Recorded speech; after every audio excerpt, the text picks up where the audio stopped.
इसके लिए हमें एक दिन निर्धारित करने की जरूरत पड़ी, और आम शब्दों में यदि समझा जाए फॉर अ लेमैन, तो अल्जाइमर रोग क्या होता है? देखिए, आम शब्दों में अगर हम समझें तो यह एक भूलने की बीमारी है जो जी। प्रायः बढ़ते उम्र के साथ देखी जाती है। हम्म। पर यह ऐसी नहीं है जैसे हम डे टू डे लाइफ में भी कुछ कुछ भूल जाते हैं। जी। यह इससे नहीं होती, ऐसी नहीं होती है। ये काफ़ी गंभीर समस्या है। हम्म। इसमें भूलने के साथ में व्यक्ति के पर्सनैलिटी चेंज होने लगते हैं, मूड चेंज होने लगते हैं, उनके जो सोने जागने का टाइम है वो चेंज होने लगता है, और एडवांस स्थिति में कोई भी व्यक्ति इतना इनकैपेबल हो जाता है कि वो अपनी डे टू डे एक्टिविटी भी पूरी तरीके से नहीं कर पाता, जिसके लिए उसको सपोर्ट की ज़रूरत पड़ती है। इसलिए यह बीमारी को समय से पहले ही हम डिटेक्ट कर लें, इसके लिए लोगों को जागरूक रखने के लिए इस दिन की शुरुआत की गई थी। बिल्कुल। और आम शब्दों में जिस तरह से आपने बताया कि ये भूलने की बीमारी है, क्या डिमेंशिया इसे कहा जाए? आम रोगों से संबंधित इसमें जो उपचार होता है उसके संबंध में? देखिए, डिमेंशिया एक बहुत ही बड़ा टर्म है जिसके अंदर एक बहुत सारी बीमारियां हैं, जिसमें से अल्जाइमर्स भी एक बीमारी है। हम भूलने की बीमारी अगर हम बोले तो वह कई कारणों से हो सकती है, उनमें से अल्जाइमर्स भी एक है। जी, बिल्कुल।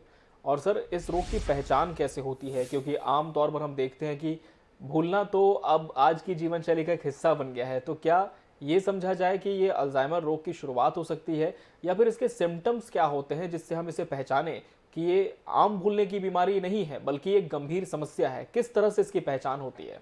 देखिए, सबसे पहले तो जो मैंने बोला, उम्र के साथ ये देखा जाता है। तो यह देखा जाता है कि आज की जो परिस्थितियां हैं जिसमें हमेशा से टेंशन रहता है, तो हम चीज़ों में उतना टेंशन, उतना ध्यान नहीं दे पाते हैं, जिसके वजह से हम भूल जाते हैं। यह एक नॉर्मल प्रोसेस है।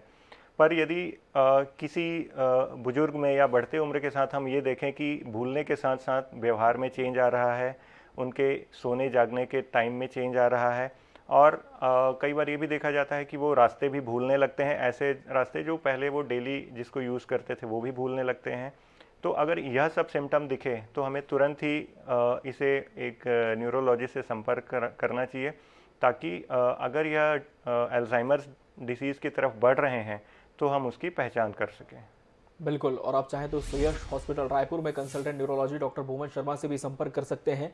और इस कार्यक्रम के दौरान यदि आप किसी तरह का सवाल करना चाहते हैं इस विषय से संबंधित, तो स्क्रीन पर लगातार हमारे नंबर्स फ्लैश हो रहे हैं जिन पर आप फोन कर सकते हैं, और हमसे जुड़कर आप डॉक्टर भूमन शर्मा से बातचीत कर सकते हैं।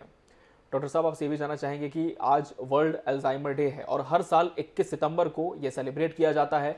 अल्जाइमर के कारण आपने बताए और किस तरह के इसके सिम्टम्स होते हैं, लेकिन हम इसे और गहराई से किस तरह से समझ सकते हैं? क्योंकि आपने कहा कि उम्र के साथ ये बीमारी होती है, लेकिन क्या वर्तमान परिप्रेक्ष्य में यदि हम देखें तो जो यंग जनरेशन है, हम टीनेजर्स की बात करें, कॉलेज गोइंग स्टूडेंट्स की बात करें, तो क्या यूथ को भी ये बीमारी अब इफेक्ट कर रही है? अ, जैसा कि हम देख रहे हैं कि सभी लंबी चलने वाली बीमारियां जो पहले सिर्फ बढ़ती उम्र में देखी जाती थी, अब वह चीज़ चेंज हो रही है। अब ये बीमारी यूथ में भी आ रही है। इसके मुख्य कारण है जो हमारे जो डेली एक्टिविटीज़ हैं, हमारे जो खाने की आदतों में जो चेंज हुए हैं, हमारे जो डेली का टाइम टेबल रूटीन होता है उसमें चेंज होना। तो यह सब के चलते अब यह बीमारी यंग्स में भी आ सकती है।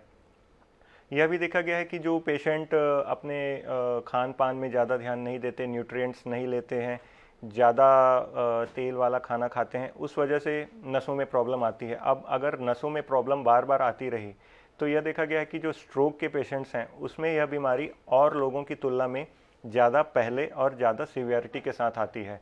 तो अब ये कहना कि यह बीमारी सिर्फ ओल्ड एज की प्रॉब्लम है, ऐसा सही नहीं है। टाइम के साथ यह बीमारी यंग में भी देखी जा सकती है। इसके अलावा कुछ कुछ जेनेटिक कारण भी होते हैं, जैसे डाउन सिंड्रोम एक है।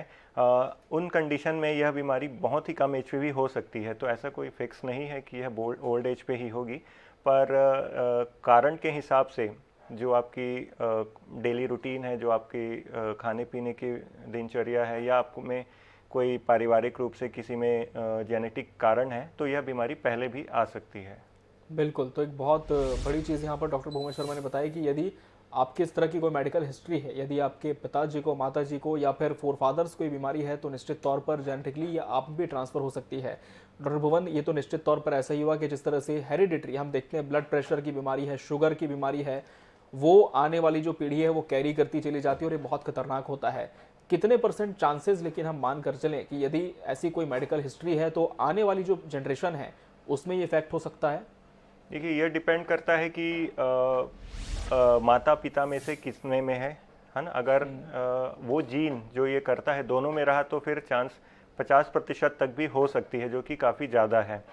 पर अगर दोनों में नहीं है, एक में ही है, तो यह घटकर 25% तक हो सकती है। अगर यह भी पॉसिबिलिटी है कि भाई परिवार माता पिता को नहीं है लेकिन परिवार में किसी को है जो कि हमारे ब्लड रिलेशन में आते हैं, तो भी कुछ परसेंट तक यह बीमारी ट्रांसमिट हो सकती है। क्योंकि कई बार जेनेटिक के कारण क्या होता है कि कुछ जीन्स अपना पूरा प्रभाव नहीं दिखा पाते, तो जिसके कारण वह नॉर्मल रहते हैं, लेकिन हमारे शरीर में वो छुपे हुए रहते हैं और ये कभी भी ऐसे उभर के सामने आ सकते हैं।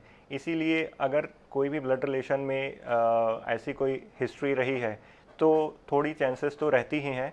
हालांकि डायरेक्ट माता पिता से आने के चांसेस ज़्यादा होते हैं। बिल्कुल, तो बहुत अच्छी इन्फॉर्मेशन सर ने दी है कि माता पिता से आने के चांसेस ज़्यादा होते हैं और यदि इस तरह की कोई मेडिकल हिस्ट्री है तो 50% चांसेस होते हैं कि ये चीज़ आप में भी हो सकती है और समय रहते इसे डिटेक्ट करना बहुत ज़रूरी है। डॉक्टर भुवन, यदि समय रहते इसे डिटेक्ट नहीं किया जाता है, यदि कोई आम भूलने की जो आदत होती है उससे जोड़कर इसे देखा जाता है, तो क्या ये समस्या और ज़्यादा गंभीर और ज़्यादा खतरनाक हो सकती है? देखिए, समय पे डिटेक्ट करना तो ज़रूरी है, पर वो सिर्फ इसलिए ज़रूरी है कि हम उसको तेज़ी से बढ़ने से रोक सकें। यह बीमारी फ़िलहाल ऐसी है जिसका 100% क्योर आज तक पॉसिबल नहीं हो पाया है। यदि यह बीमारी मस्तिष्क में अपना घर कर गई है तो यह धीरे धीरे बढ़ेगी ही।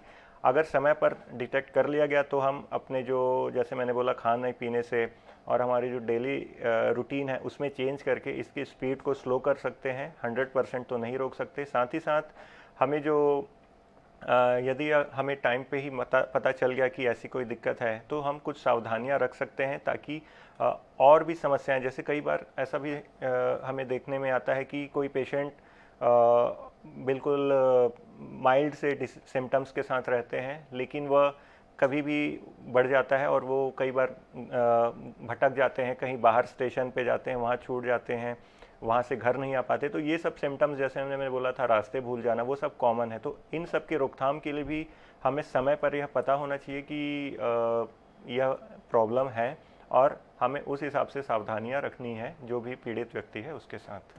बिल्कुल, और निश्चित तौर पर ये पहले जिस तरह से सर बता रहे हैं कि जो ज़्यादा आयु के लोग होते थे उनमें ये देखने को मिलता था कि वो घर से निकले हैं लेकिन वापस नहीं आ पा रहे हैं, रास्ता भूल चुके हैं। लेकिन अब यंग जनरेशन भी इससे बहुत ज़्यादा प्रभावित हो रही है और उदाहरण के तौर पर हम कह सकते हैं कि नाम याद करने में परेशानी आना, ये भी इसका एक सिम्टम है। डॉक्टर भुवन, हमारे साथ दर्शकों के जुड़ने का सिलसिला शुरू हो चुका है और इसी कड़ी में सबसे पहले कॉलर हमारे साथ कनेक्ट हुए राजधानी रायपुर से लीशा जी, बहुत स्वागत है आपका सेहत में। अल्जाइमर रोग, इस विषय पर आज हम चर्चा कर रहे हैं डॉक्टर भुवन शर्मा से। आपका सवाल रखें। एक्चुअली ये जानना था मेरे को कि इसके ना सिम्टम्स एकदम, मतलब मेन सिम्टम्स क्या होते हैं इसके? जी, देखिए, मेन सिम्टम्स जैसे अभी मैंने कहा, भूलने की बीमारी है ये, तो जो इसमें भी एक खास प्रकार का होता है जो रिमोट मेमोरी होती है। रिमोट मेमोरी का मतलब हमारी जो बहुत पुरानी यादें हैं। एग्जाम्पल के लिए हम अपने सारे रिश्तेदारों को दिमाग में हमें याद रहता है, हम अपना जो पढ़ाई लिखाई ये सब से जो रिलेटेड हमारी मेमोरी है वो रिमोट मेमोरी है, वो प्रिजर्व्ड रहती है। शॉर्ट टर्म मेमोरी इसमें सबसे पहले इम्पेयर होती है। शॉर्ट टर्म मेमोरी का मतलब कि हम अभी तुरंत क्या कर रहे थे, या फिर हम जस्ट किससे मिले और कल हमने क्या खाया था, ये सब चीज़ें जो शॉर्ट टर्म में हुई रहती हैं वो सबसे पहले प्रभावित होती है।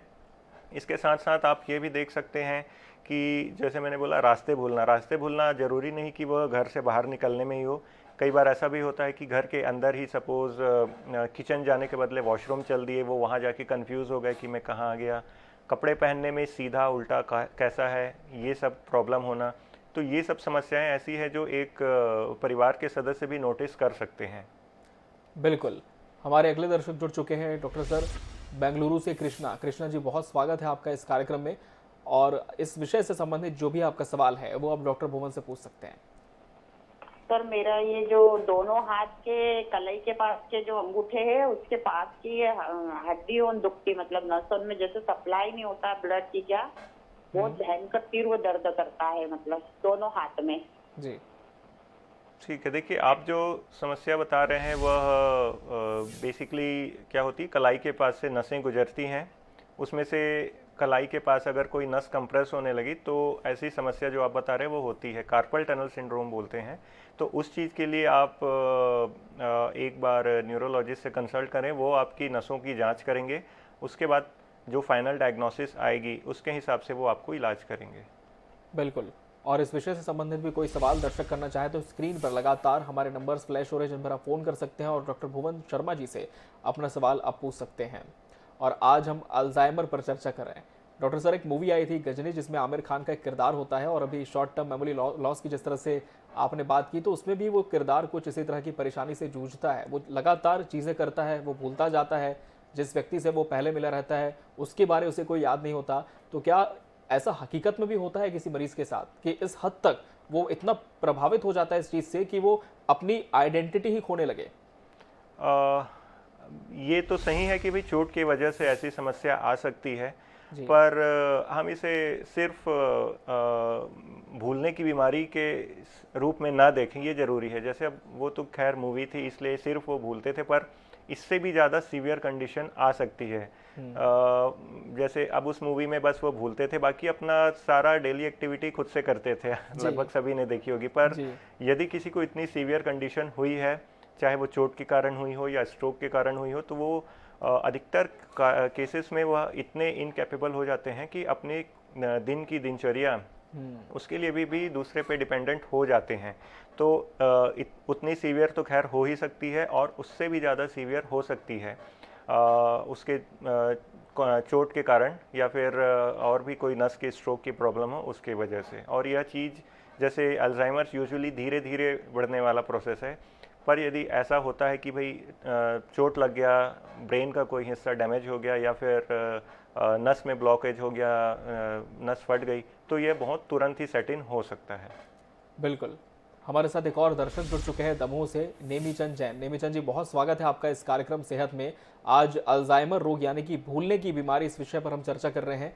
आप अपना सवाल रख सकते हैं डॉक्टर भुवन शर्मा से। जी जी सर, धन्यवाद जी मुझे प्रॉब्लम है। हेलो जी जी, सवाल रखें। जी, याददाश्त कभी कभी कोई चीज अगर मार्केट लेने जाए कुछ सामान सोच के जी तो मैं भूल जाता हूँ। जी जी, तो ये जानना चाहते हैं क्या ये अल्जाइमर का सिम्टम हो सकता है? अभी आपकी उम्र जान सकता हूँ मैं? जी 59 वर्ष है सर। ठीक है। और कभी दूसरी समस्याएं भी आई हैं आपको कि आप सिर्फ सामान लेना ही भूलते हैं? कभी आपने नोट किया कि भाई कपड़े पहनने में, नोट पहचानने में? हाँ, नहीं ये नहीं।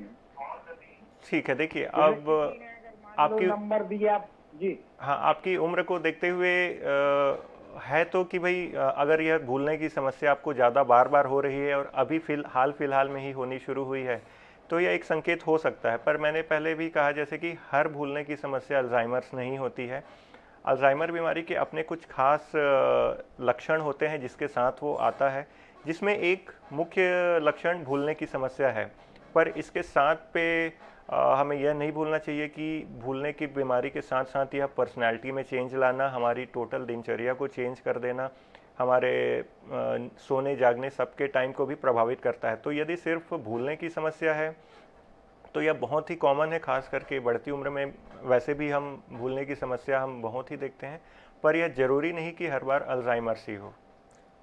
बिल्कुल। तो निश्चित तौर पर यदि आपको ऐसा लग रहा है कि आप बार बार इस समस्या से पीड़ित होते जा रहे हैं तो आप किसी अच्छे डॉक्टर से परामर्श ले सकते हैं और राजधानी रायपुर में सुयश हॉस्पिटल में भी इसके लिए जो सुविधाएं हैं वो मौजूद हैं। डॉक्टर भुवन, हम आपसे जानना चाहेंगे कि इसके कारण, इसके लक्षण निश्चित तौर पर बहुत जोखिम भरे कारण हैं इसके, और लक्षण भी आपने बताए। अब मेडिकल साइंस में यदि हम बात करें तो कौन कौन से ट्रीटमेंट्स इसके लिए उपलब्ध हैं? देखिए अभी फ़िलहाल में तो कुछ दवाइयाँ अवेलेबल हैं जिसके सहारे हम इसे ट्रीट कर सकते हैं। बेसिक क्या होता है कि ब्रेन पे जो भी फंक्शन होता है वो कुछ केमिकल्स, जिसको हम न्यूरोट्रांसमीटर्स बोलते हैं, उसके ज़रिए होता है। अब जो याद रखने वाले जो न्यूरोट्रांसमीटर हैं उनको बनाने के लिए कुछ बहुत ही स्पेसिफिक न्यूरॉन्स होते हैं। अब वो न्यूरॉन्स जब डैमेज होते हैं तब यह समस्या सामने आती है। तो अभी की जो फ़िलहाल की हमारे पास मेडिकेशन अवेलेबल है उसमें हम उन न्यूरोट्रांसमीटर्स को बढ़ाने के लिए दे सकते हैं जिससे जिसका लेवल नॉर्मलाइज होने में जो हमारे ब्रेन के फंक्शन है वो अफेक्ट होने कम शुरू होते हैं। इसके अलावा जो दूसरी मेडिसिन हम अभी देते हैं वह इसलिए देते हैं कि भाई जो न्यूरॉन्स में जो सिकुड़न आ रही है वह उसकी स्पीड कम हो जाए, क्योंकि अगर सारे न्यूरॉन सिकुड़ गए तो कोई दवाई काम नहीं करेंगी। तो उसकी स्पीड, उसकी गति को भी कम करने के लिए भी ट्रीटमेंट आज की स्थिति में हम दे रहे हैं। बिल्कुल डॉक्टर, क्या मरीज को आजीवन दवाओं की ज़रूरत पड़ती है या फिर ये समय के साथ कम भी होती हैं? देखिए, अगर किसी को अल्जाइमर्स है तो उसे जैसे मैंने बोला कि भाई क्योर अभी तक पॉसिबल नहीं है, तो उसे दवाइयों की ज़रूरत पड़ती रहेंगी, पहली बात। दूसरी, हो सकता है कि जब बहुत ही एडवांस स्टेज हो जाए तो उन दवाइयों की डोज भी बढ़ाने की ज़रूरत पड़े। तो यदि कोई अल्जाइमर्स कंफर्म्ड है तो हम उसको दवाइयाँ आजीवन लेनी पड़ेंगी। और अभी के जैसे मैंने पहले भी बोला है, क्योर एट प्रेजेंट में तो पॉसिबल नहीं है जिससे जैसे बीमारी को जड़ समेत हटाया जा सके, वो अभी अवेलेबल नहीं है।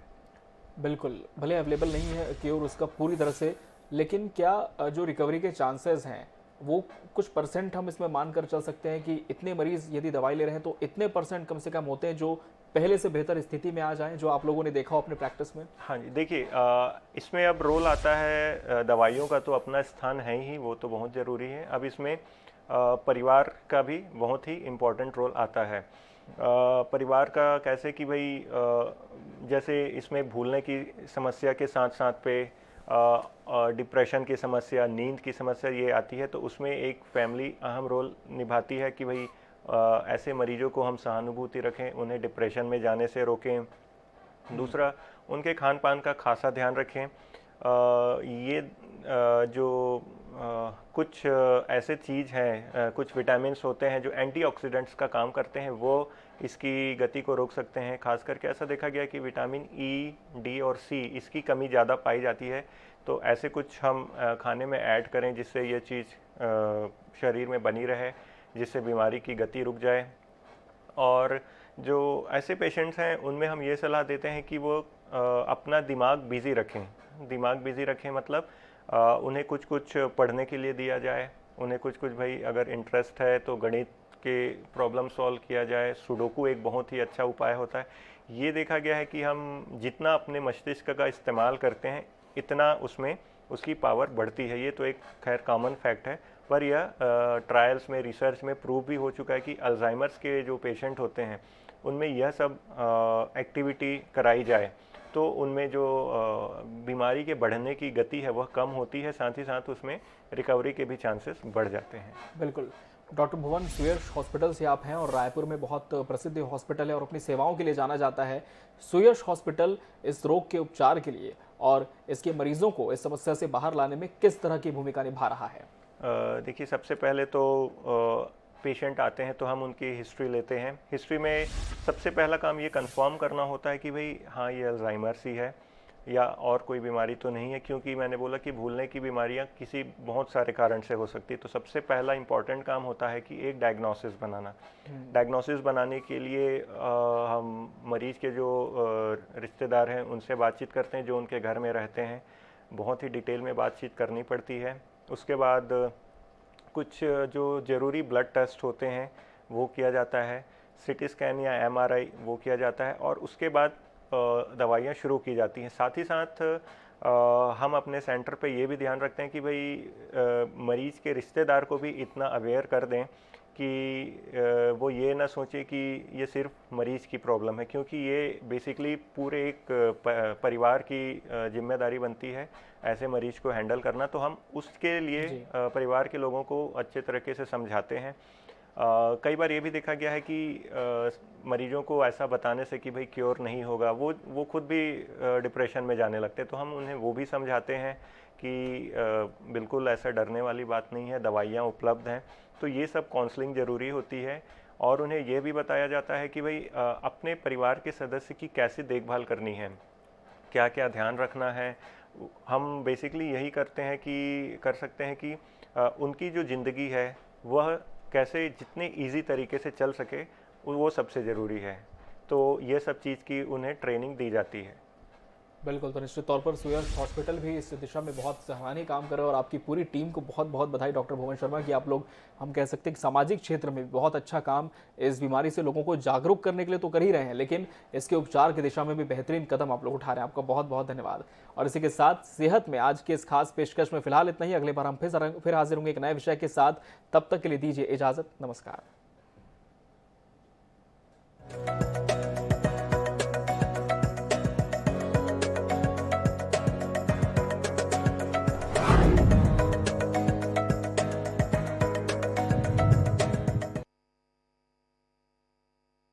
What makes the RGO All-Star Sale a sale like no other? Iconic international brands. The world's most wanted denim brands. All the biggest, baddest names in athleisure. Sneakers के latest hottest drops. The RGO All-Star Sale. At 50 to 90% off. Download the app and shop now. 65 वर्षों का विश्वास आपकी शान के अनुरूप आभूषणों एवं रत्नों के इस नव ब्रह्मांड में आप सादर आमंत्रित हैं। भव्य शुभारंभ सोमवार 26 सितंबर 2022 सुबह 10 बजे से एटी पैलेस, सिटी कोतवाली चौक, सदर बाजार, Raipur.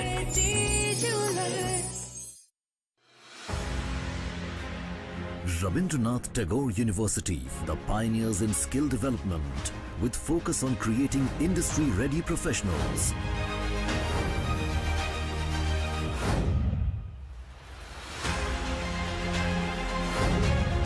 Join India's premier skill-based university, Rabindranath